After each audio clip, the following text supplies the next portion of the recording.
to the United Nations proposal for an arms embargo against the country following an outbreak of fighting in the world's newest nation last week.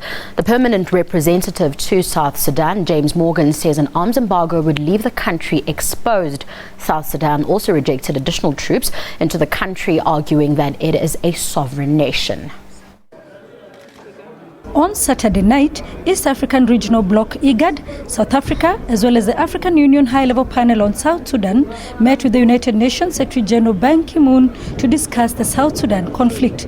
South Sudan, together with Uganda, the guarantors of the August Peace Agreement, opposed an arms embargo, arguing that it would plunge the country into further chaos. We are a sovereign state.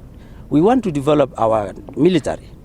Having embargo in South Sudan is to make our country vulnerable, because we are neighboring countries which are also sometimes not hostile to us. More than 270 people died last week in renewed fighting in the country. The United Nations pushed for strong action against South Sudan, including targeted sanctions against the leaders accused of perpetrating violence in the country.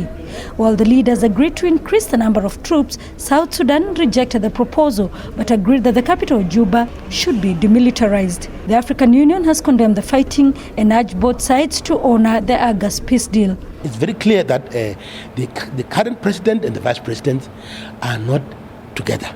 And that has to be addressed. Whether going forward, they still need to be kept as the ones leading this country. And it's citizens of South Sudan that need to make that determination. Meanwhile, Sudan has rejected calls for Rwanda to arrest Bashir over the alleged crimes against humanity and genocide committed in the Darfur region. They accuse the Hague-based court of targeting African leaders. We view it as a court that represents perhaps 1/3 of the world's population, while we have the USA, Russia, China, and countries such as the world's largest democracy, India, are not members of the ICC state parties. Bashir is in Rwanda attending the African Union Summit.